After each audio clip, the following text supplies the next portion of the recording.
Happy Sabbath? No, I said I will say Maligayang Sabado. Thank you. I don't know what you are going through, what you have been through throughout the week, but I'm here to tell you by God's grace, all is well. You are at the right place and at the right time. Amen? Because the God of the mountain is still the God in the valley. That's the message of the song. Life's it's easy when you're up on the mountain and you've got peace of mind like you never known. But things change when you're down in the valley. That's where your faith is really put to the test. For the God of the mountain is still God in the valley. When things go wrong, He'll make them right. And the God of the good time is still God in the bad times. The God of the day is still God in the night. You talk of faith when you're up on the mountain and talks come so easy, yeah. When life's at its best, now down in the valley, where trials and temptation, don't lose faith, for you're never alone. For the God of the mountain is still God in the valley. When things go wrong, He'll make them right. And the God of the good times is still God in the bad times. The God of the day is still God in the night. The God of the day is still God in the night. Amen.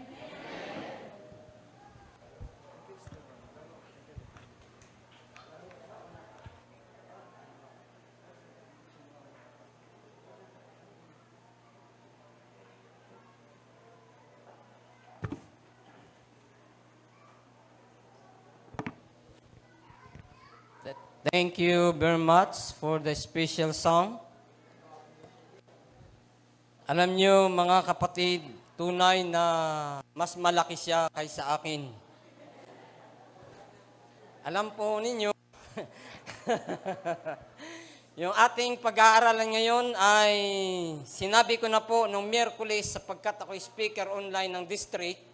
Ito po ay karanasan nung isa nating kapatid sa pananampalataya, si Ruth. Genesis, Exodus, Levitico, Bilang, Deuteronomio, Josue, Hukom, Ruth. Medyo nahirapang hanapin si Brother Paulo, napansin ko nung hanapin niya ang aklat ng Ruth.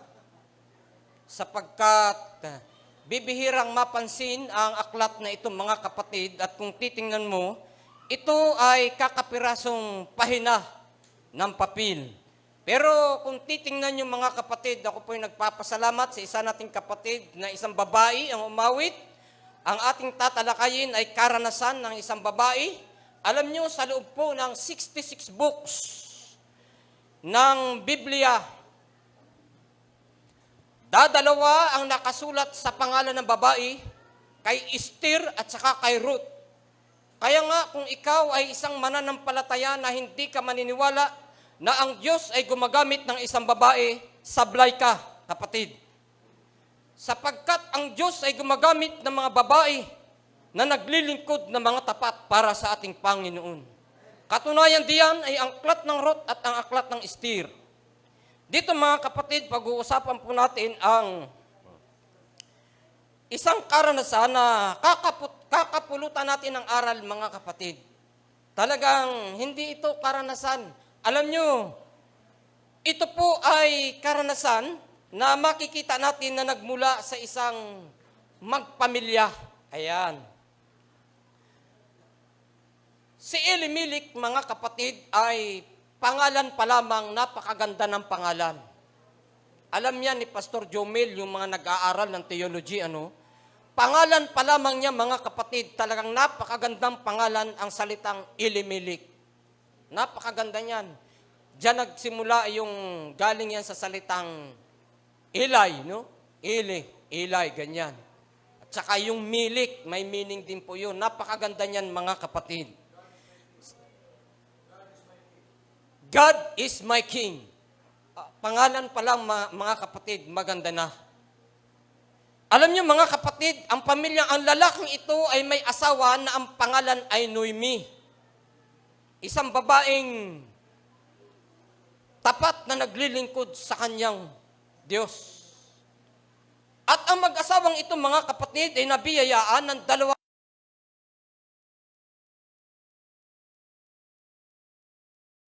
Katulad ng panahon natin ngayon, may pandemic. Mayroon ngayong COVID-19 virus. Noong ang bayan ng Diyos, ang Bethlehem, ang Huda ay para bagang tumatalikod sa paglilingkod sa Diyos, mga kapatid. Umiiba ang kanilang karakter. Unti-unti silang napapasama ang kanilang karakter. Ang Diyos ay nagpadala sa kanila ng isang outbreak, hindi outbreak. Yung kasunod ng outbreak, anong tawag niyan? Pandemic, di ba? Pang buong mundo na yun eh. Pagka Pilipinas lang. Anong tawag mga kapatid? Nakalimutan ko na din. Alam nyo, ang Huda, nagpadala ang Diyos ng tagutom sa panahon nila. Sapagkat nagkaroon ng tagutom, sapagkat gusto ng Diyos na ang kanyang bayan ay manumbalik sa kanya sa paglilingkod. Ganun pala yun, Sister MM. Pagka pinapalo ka, minsan may kahulugan yun. Pagka hindi ka pinapalo ng Diyos, baka iba na ang may dala sa iyo. No? Pwedeng ikaw ay lumalakad ng tapat sa Diyos, pinapatnubayan ka niya, o di kaya alam mo si Satanas, ano rin yan ama rin yan ama ng kasinungalingan. Ayan.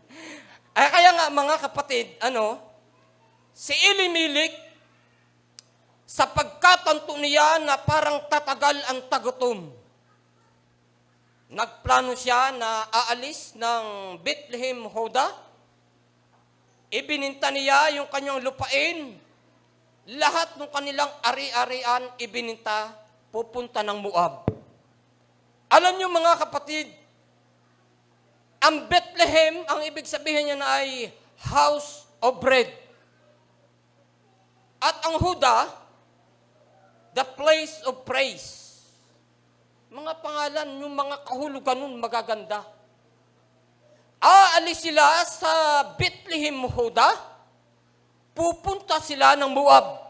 Ang Moab, lugar yan ng mga basurahan ng mga taong hindi tapat na naglilingkod sa Diyos. Sapagkat sila ay mga pagano, iba ang pagsamba doon. Aalis ka sa lugar na kung saan ay ang tao'y tapat na naglilingkod sa Diyos. Kaya lamang nagkaroon ng tagutom sapagkat umalis sila ng tapat ng paglilingkod nila sa Diyos. Gusto ng Diyos na maalaala sa pamamagitan ng pagpapasapit ng tagutom. Pero ang tao ay aalis sa bagay na ito, si Elimelech at ang kanyang sambahayan. Ang sabi ng tala, aalis sila ng Bethlehem, Huda, pupunta ng Moab. Iiwanan nila ang Bethlehem, Huda, kasama ang Diyos. mga kapatid ko, alalahanin po natin, pag wala ang Diyos sa ating buhay, ang sabi sa kanta, ano sabi sa kanta? Your life is, without God, is hopeless. Life without God is hopeless. Mga kapatid ko, bakit ka aalis sa isang lugar na kung saan naglilingkod ka ng tapat, naroon ang templo ng Diyos, aalis ka sa lugar na walang templo ng Diyos? Alam niyo mga kapatid, ang iniisip ni Elimelech ay panandalian lamang sapagkat para lang makasurvive. Ay kaso mga kapatid, pagka umalis ka sa paglilingkod sa Panginoon, yung kasalanang tumitira sa iyo ay para yun ang nagpapatagal para ikaw ay manumbalik sa ating Panginoon. Kaya nga si Elimelech sa loob ng 10 taon nilang paninirahan ng Moab, ay ang iniisip nila 2 taon, 1 taon, 3 taon, babalik sila ng Bethlehem, Huda. Akala nila ay magkakaroon sila ng magandang buhay sa Moab. Pero mga kapatid ko, si Elimelech namatay sa Moab. Namatay siya, nawala sa bayan ng Diyos.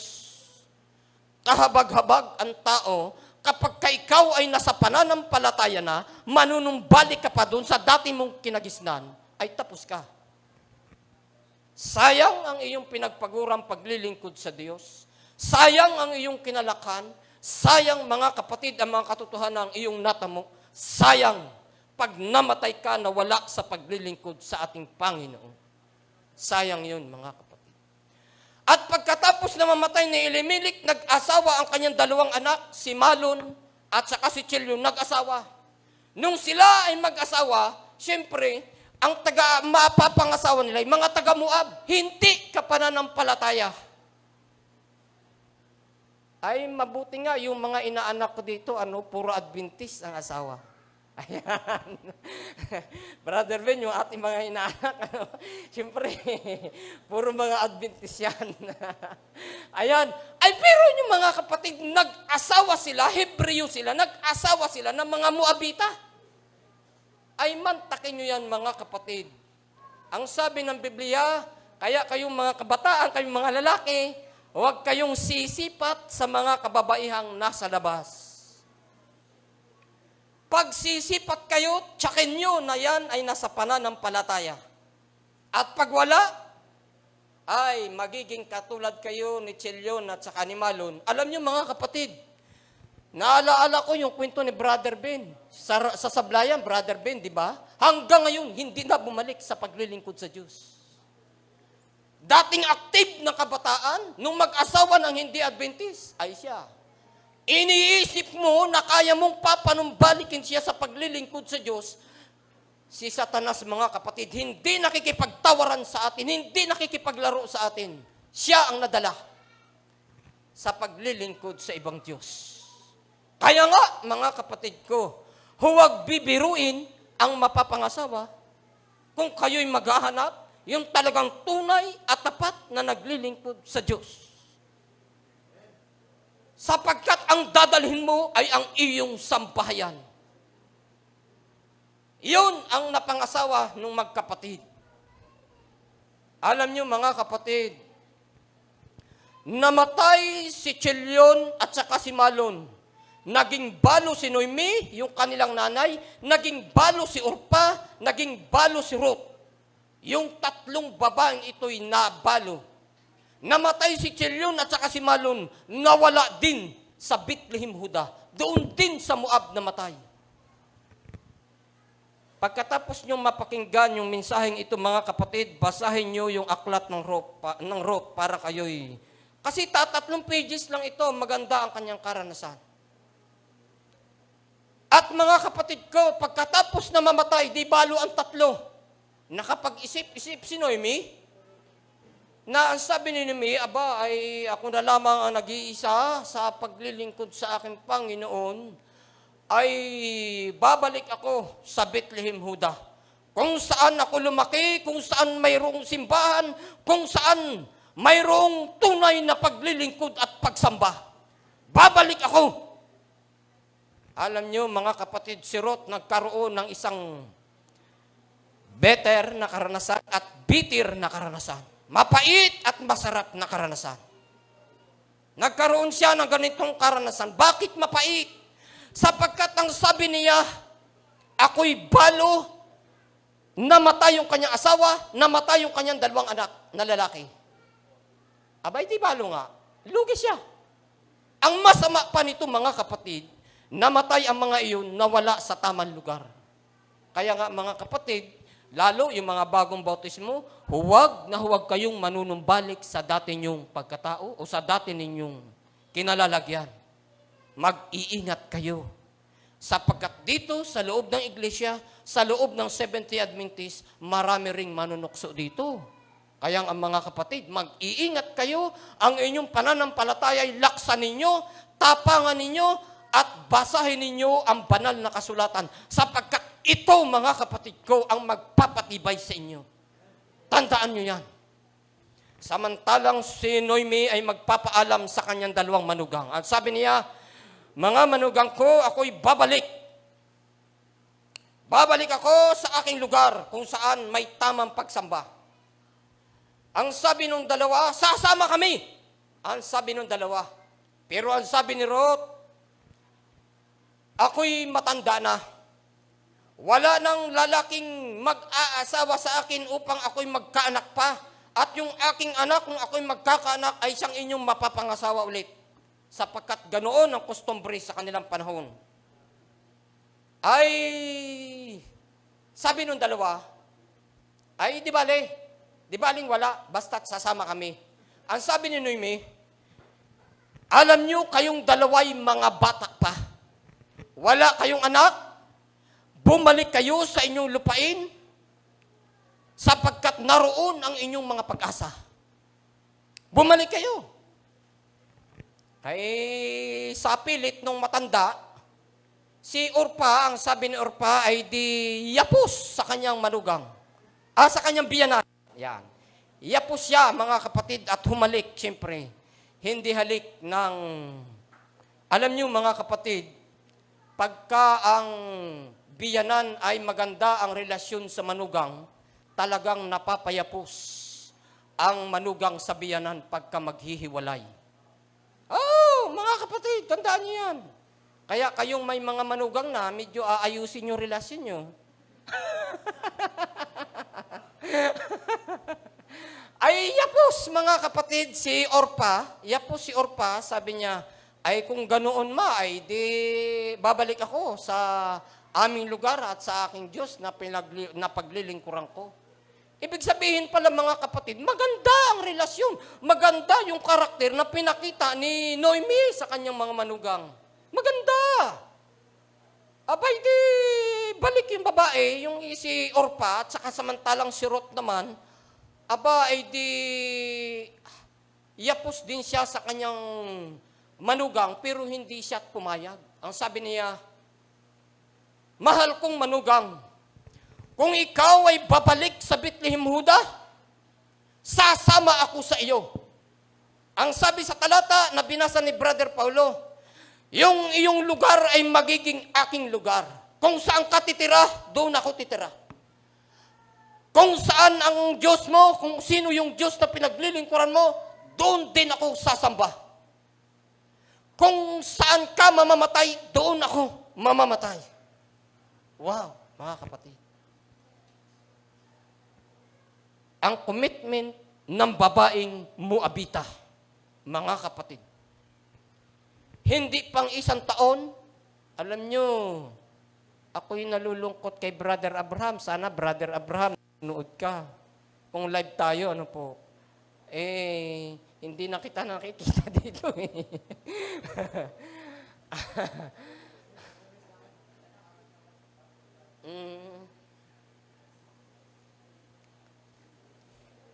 Alam nyo mga kapatid, no? Tayo na mananampalataya, yung ating paglilingkod sana, hindi pang 1 taon, pang 2 taon, miski yung tayong mga elder, tayong mga elder, porkit na wala ka sa pagka-elder, medyo manghihina ka sa pananampalataya. Huwag ganun, mga kapatid. Kung ikaw ay diakono, hindi ka nailik na diakono, manghihina ka na. Huwag ganun, mga kapatid. Huwag. Huwag tayong papayag na tayo'y manghihina sa ating pananampalataya. Huwag. Yung ating commitment dapat katulad ng babaeng ito. Hanggang kamatayan, maglilingkod siya sa Diyos. Totoo yun, mga kapatid. Hindi ito pang isang taon.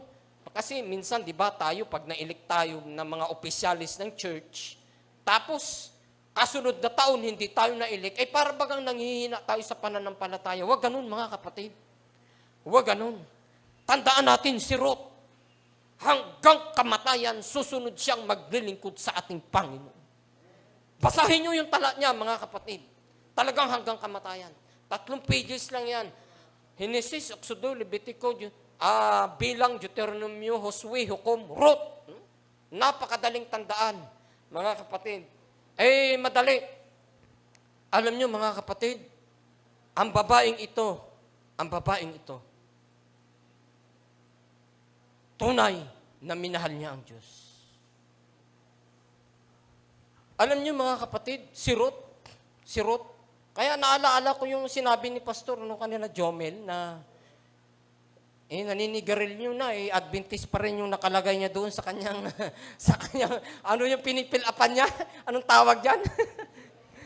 Di ba? Yung sa resume, no? Adventist pa rin. Tunay yun, mga kapatid. Alam niyo yung tao? Talagang pag yan ay Adventist talaga yan. Bagamat may bisyo, manumbalik lang siya. Magtatagumpay siya. Alam niyo si Noemi, nung siya ay mag-isip at magpasimulang mag-isip ng pagbabalik sa Bethlehem, Huda, doon nag-umpisa ang pagpapala ng Diyos sa kanya. Tandaan niyo, mga kapatid. Yes, tunay yan. Nung mag-isip siya na sabi niya sa kanyang sarili, babalik ako sa aming lugar, kung saan tama ang pagsamba at mayroong templo ng Diyos. Sasamba ako, maglilingkod ako. Nako, mga kapatid, talagang ginawa ni Noemi ang bagay na ito, mga kapatid. Ginawa ni Noemi ang bagay na ito. Pero yung isang babaeng si Orpa, mga kapatid, ito ang napasama. Nakita niya ang buhay ni Noemi na nagwo-worship sa gabi at saka sa umaga. Nakita nila ang sambahyang ito na nagwo-worship sa gabi at saka sa umaga. Alam nyo, kahit papaano naging tapat naman ang sambahayan ni Elimelech. Dangan nga lamang namatay siya, nawala sa lugar ng ating Panginoon. Pero mga kapatid, mas ginusto pa ni Orpa ang maglingkod kay Baal kaysa maglingkod sa tunay na Diyos. Nakita niya sa kanyang buong buhay ng pagkakasama niya sa kanyang asawang Hebreo na nagsisimba sa tunay na Diyos. Pero mas pinili niya ang pagsamba kay Baal. May mga taong ganun. Matagal nang alam ang katotohanan ng Biblia, matagal nang nagpapasa ng Biblia, alam ang katotohanan, alam ang Sabado na ang tamang araw ng pagsamba ay Sabado, alam na dapat sundin ang 10 utos, pero hindi pa nagpapasakop sa ating Panginoon. Para siyang si Orpa. Paano kung datan siya ng kamatayan na katulad ni Orpa? Alam niyo si Orpa, mga kapatid ko, namatay na walang Diyos sa lugar ng Moab. Si Orpa at saka si Ruth, mayroong parihas na karanasan.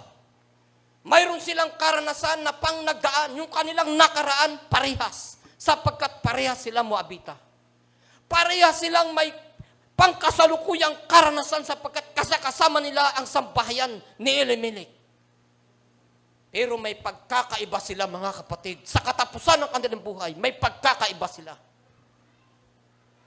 Tunay at oo, ang Diyos, katulad ng inawit, nagpapaulan sa mabuti at masama. Nagbibigay ng init sa mabuti at masama. Siya ay Diyos ng gabi, siya ay Diyos ng umaga, siya ay Diyos ng masamang panahon at ng mabuting panahon.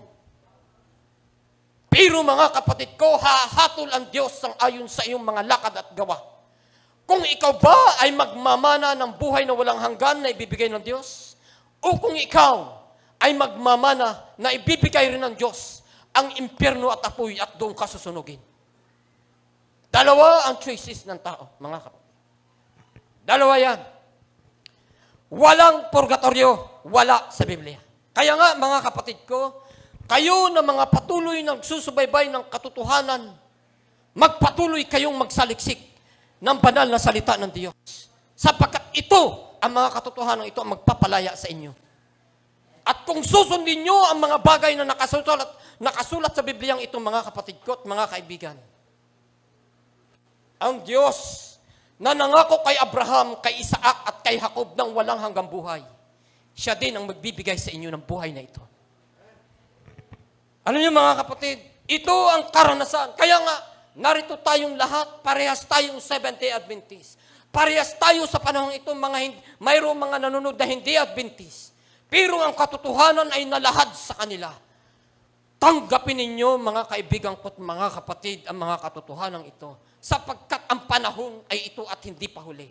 Kaya nga, ang karanasang ni Ruth, karanasan ni Orpa, ang magbibigay sa inyo, kahabag-habag.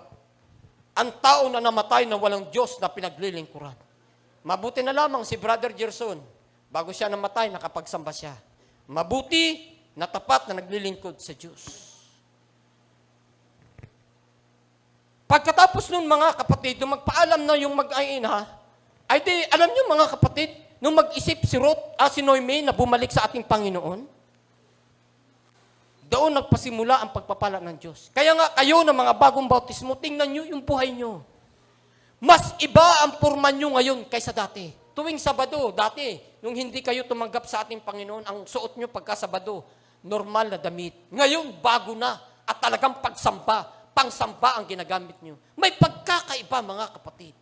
At ang Sabado na ito, ang banal na araw, ikapitong araw, kung titingnan mo sa kalendaryo, sa lahat kung anong mayroong mga kapatid ko, ang Sabado ang siyang ikapitong araw.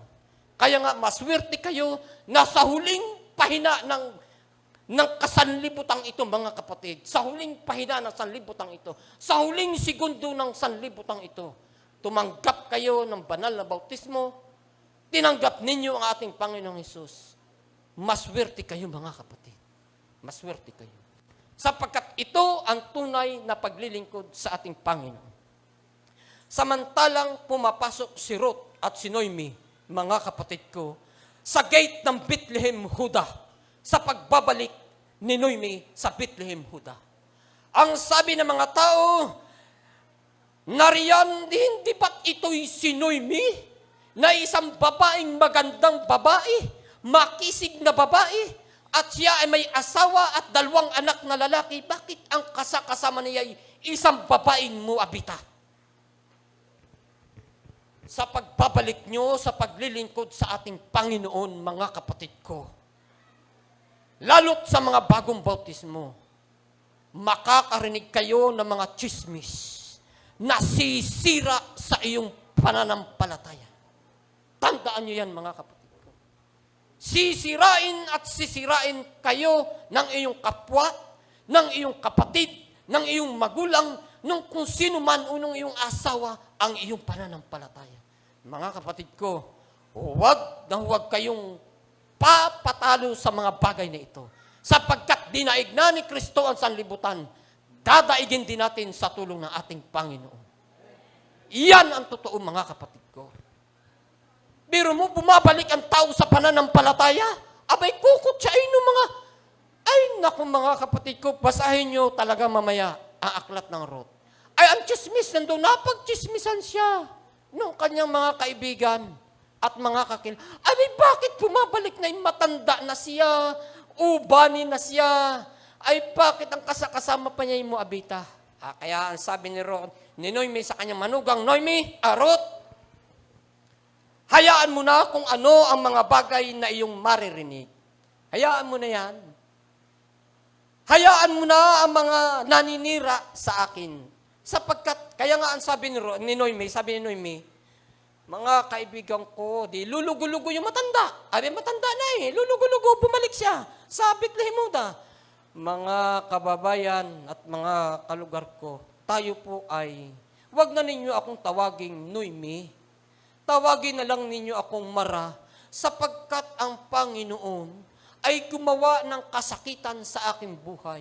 Ginawa niya ako ng hindi mabuti sa aking buhay, sapagkat ako'y tumalikod sa Kanya. Ngayong ako'y babalik sa paglilingkod sa Kanya, ay ang pagpapala ang mararanasan niya. Alam niyo kung bakit, mga kapatid? Naku, napakagandang karanasan ni Noemi at saka ni Ruth. Sa kanilang pagbabalik, Bethlehem, Huda, ang lugar ng tinapay at ng lugar ng pagpuri sa Diyos. Alam niyo, mga kapatid, tumira sila sa isang tahanan na simple. Ay, pero mo ba namang, talagang ganun eh. Ganun talaga, mga kapatid. Pagka manunumbalik ang isang taong napariwara, talagang walang-wala talaga siyang dala. Walang-wala. Katulad ni Noemi, walang-walang dala talaga, mga kapatid. Samantalang umalis sila na maraming pera kasi bininta nila yung kanilang lupa't bahay. Umalis sila na kasama yung kanyang asawa at mga anak na dalawa. Aba, ay talagang wala, mga kapatid. Bumalik siya na wala. Di namuhay silang simple, nakatira sa isang simpleng bahay. Samantalang si Ruth, mga kapatid ko, ay isang makisig na babae. Masipag siya. Di ano siya ng mga palay, no? Yung kung sa atin, palay. Yung pinag-anihan, pinagapasan, doon siya sumusunod. Hanggang sa makarating siya sa bukid ni Boaz, nung makarating siya, mga kapatid, ay sadyang ang mga lalaki talagang nagpapapurian sa mga babae pag nagustuhan ng lalaki ang babae. Oh! Yung sasabihin mong bibigyan ng bulaklak, magpapadala ng chocolate, at yung mga matatamis na mga salita, ay maguyo lang ang babae, gagawin ang lahat. Ganun ang mga lalaki, mga kapatid. Pero tunay yun, mga kapatid ng mga babae, tunay yun. Tunay yun. Bagamat yun ay parang bagang kala mo niluluko ka, pero tunay yun. Kasi hindi sila makapagsabi ng diretsyo sa pamamagitan ng isang bagay, doon nila nasasabi yung kanilang layunin. Ganyan ang mga lalaki pag manligaw. So ang ginawa ni Boaz sa mga tao niya, medyo yung matitira, dami-damihan nyo kasi yung babaeng sumusunod sa inyo. Sabi niya, magandang babae, sapagkat si Ruth ay balo, mga kapatid ko, adi tuloy ang kanyang buhay. Pagdating sa hapon, report siya sa kanyang biyanan, ay natuwa naman yung si Noemi, sapagkat marami siyang palay na nakuha, Abay, sabi niya, nakilala ko yung lalaki, si Boaz. Ay pinag-aanuhan niya ako, parang pinagbibigyan niya ako. Ay, may kamag-anak namin yun. Malapit na kamag-anak namin yun. Aba, edi, anuhin mo. Alam niyo, mga kapatid, yung biyanan ay talagang inutusan si Ruth. Sabi niya, Ruth, lika. Mga ilang araw yan, magpapaani yan, magpapagiik niyan. Pagka yan ay, alam niyo, customary sa lugar nila, pagka sila ay nagpapaano yung mga mayayaman, nag-iinom, pag nalasing, ay matutulog na lang yun ng ganun. Sabi ni Noemi, mag-ano ka, bigkisan mo yung iyong buhok, magtali kang maayos, sumuot ka ng sexing damit, magpabango ka. At basahin niyo, mga kapatid, basahin ninyo mga, ay naku, mga kapatid ko. At pagkatapos, pag nalasing yung lalaki na yan, doon ka matulog sa kanyang paanan. Pag nagising, nako, ay tiyak, gustong-gusto ka niyan. Alam niyo, mga kapatid, ay di nung gabi, di ganun na nangyari, maghapong Adi alam niyo, mga kapatid, nung malasing at nung makapagpagiik na si Boaz, sa lapad ng kanyang makapagpagiik siya, nakainom siya ng alak, nung siya'y matulog, mga kapatid, ang ginawa ni Ruth, ay di doon siya natulog sa paanan ni Boaz. Pagkagising ng lalaki, aba, may babae maganda, sexy, mabango. Aba, ay sino ba ito? Ay di tinanong, nalaman, si Ruth, manugang ni Noemi. Ay kilala ko, yung balo. Ito yung mga balo. Balo parehas Balo na si Noemi, balo na rin si Ruth. Di ngayon, report, sabi ni Boaz, nung makilala niya si Ruth, aba, ay sa ganda ba naman, mga kapatid ng babae, alam niyo yung ginawa ng lalaki? Pinadalhan ng 6 na sibada. Ay, naku, mga kapatid ko, hindi kayang pasanin ni Ruth ang binigay ni ni Boaz na palay, hindi kayang pasanin ng babae. Eh, siyempre, pinasamahan ng tauhan yun kasi may tauhan siya. Report siya doon sa kanyang biyanan.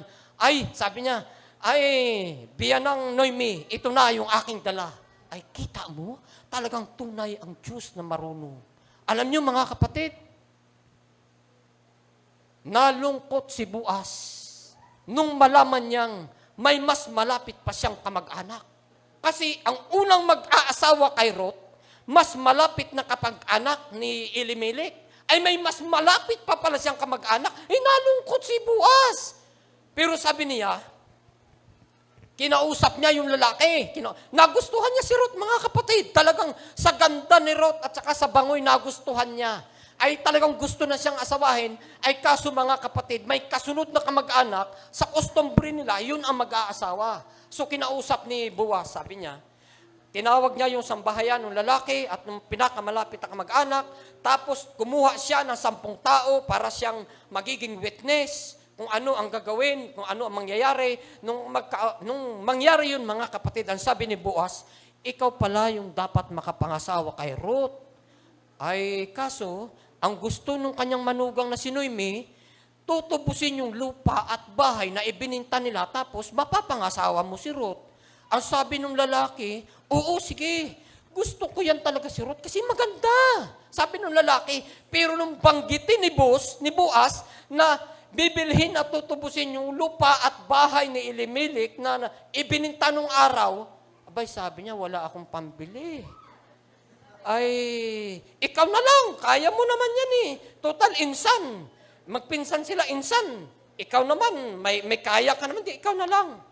Alam niyo mga kapatid, si Boaz, dumaan sa tamang protokol. Woo! Aba, hindi dumala sa bintana. hindi siya dumaan kung saan, kundi dumaan sa tamang protokol. Dumaan sa tamang protokol. Dumaan siya sa tamang protokol, mga kapatid, ay tunay na napakabuti ng Diyos. Pagka ang tao, ang damdamin niya, ang puso't damdamin at kanyang kaisipan, mga kapatid, ay tapat. Ang kanyang layunin sa isang babae, ipagkakaloob ng Diyos. Tunay na ipagkakaloob ng Diyos, mga kapatid. Nung umayaw yung kanyang pinsan na pinakamalapit na kamag-anak ni Elimelech, nagkaroon siya ng pagkakataon. Alam niyo, mga kapatid, natubos ni Noemi ang kanyang lupa't bahay at ari-arian. Ganyan ang Diyos pag bumalik ka sa paglilingkod sa ating Panginoon. Ganyan ang Diyos magbigay ng mga pagpapala. Alam nyo, ang sukatan ng ating pananampalataya, mga kapatid, nung araw, sa panahon ni Abraham, mga ganyan. Ngayon, hindi na yan ang tunay na sukatan, mga kapatid. Mahirap ka, mayaman ka, kung tapat ka sa Diyos, kung tapat ka sa Diyos. Mga kapatid ko, ang Diyos hindi ka pagkukulangin. Ang Diyos hindi ka mapapariwara. Alam niyo mga kapatid, hindi masama ang maging mayaman. Bakit? Sinasabi ng Biblia, ang pag-ibig sa salapi ang ugat ng lahat ng kasamaan. Hindi sinasabi na ang salapi ang ugat ng kasamaan. Hindi yung gano'n sinasabi. Ang pag-ibig lang ng tao sa salapi. Kaya nga, marami sa mga tao, miski Adventist nga ay talagang minsan, di ba, nag-iisip tayo na anuhin ko itong tao na to, malaki utang nito sa akin. Ano to? Parang gano'n, nag-iisip tayong gano'n. Wag mga kapatid. Wag. Dahil ba sa salapi, gaganon tayo, ano? Wag ganon mga kapatid. Ang Diyos, katulad ni Noemi, minsan siyang bumalik at nag-isip, nakita nyo yung pagpapala ng Diyos, bumalik siya ng Beth-Muda, walang-wala, mga kapatid. Walang-wala. Zero balance talaga siya. May bit-bit pang palamunin.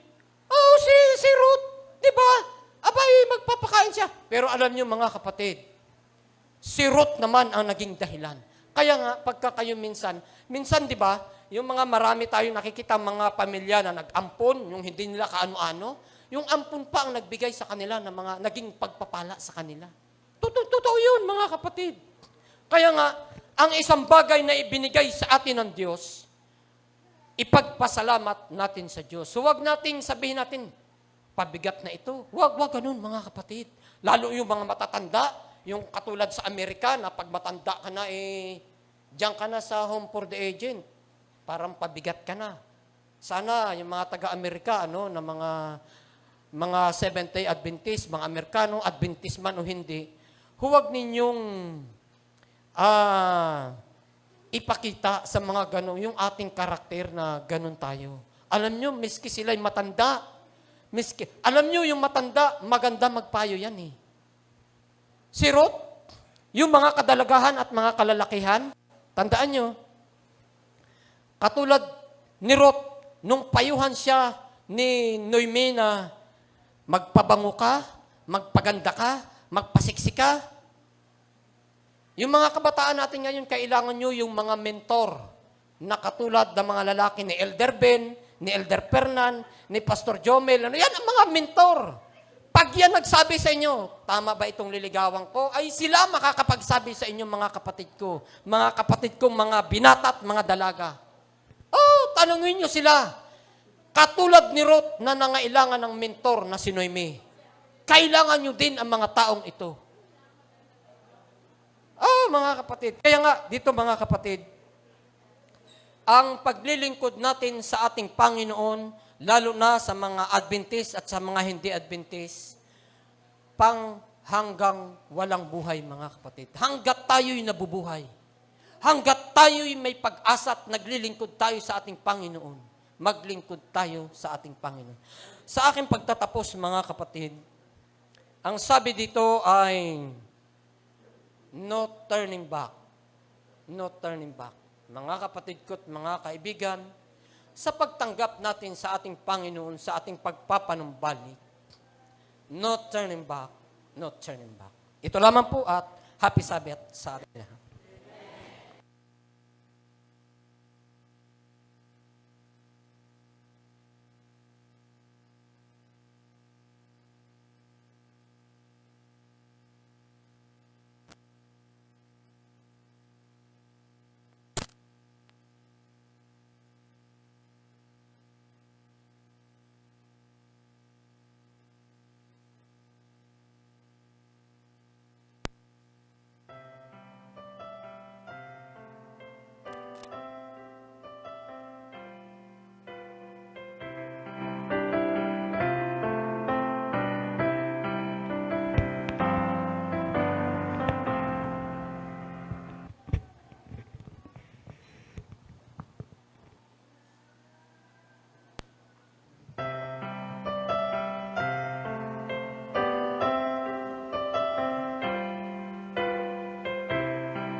God before us, God beside, God within us abide, God in heaven and in this place, Father, we commit to you our hearts.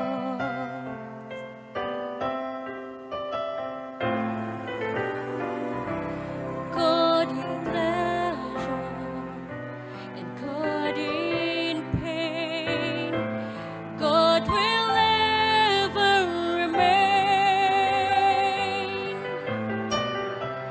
God in gladness and God in strife, Father, we commit to you our lives. For we know that you are faithful through the stillness and the storm. For you've been with us from the start. Father, we commit to you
start.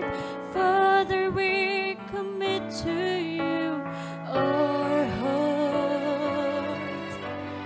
Father, we commit to you our lives.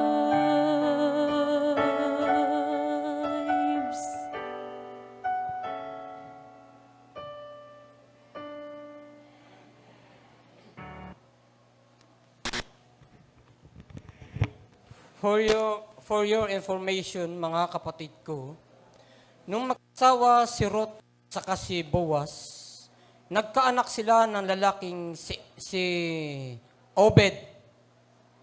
Nung magkaanak si Obed, naging anak nila si Jesse. At nung magkaanak si Jesse, naging anak ni Jesse si Haring David. At kung titingnan mo yung genealogy ni Jesus Christ, mga kapatid ko, ang lula ni David, si Ruth, isang Moabita. Si Jesus Christ, mula sa angkan ni Juda kay David. Ginamit ng Diyos ang isang Moabitang tapat na naglilingkod sa ating Panginoon. Kaya nga, mga kapatid ko, kung hindi ka mananampalataya, tinanggap mo ang ating Panginoon, gagamitin ka ng Diyos. Tayo po'y tumayo para sa ating closing song. Closing prayer pala.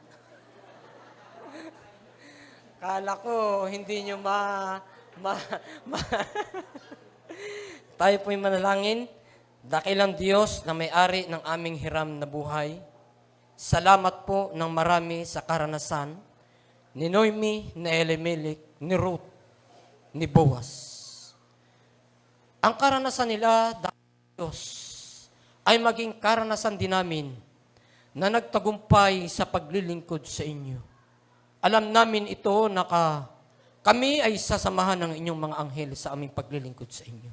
Kaya't nakikiusap po, Ama, dakilang Diyos, na sa bawat sandali ng aming buhay, kayo po ang manguna sa aming mga desisyon. Patnubayan ninyo at pagpalain kami. Ito po ang aking hiling at dalangin sa inyo sa pangalan ni Jesus na aming tagapagligtas. Amen.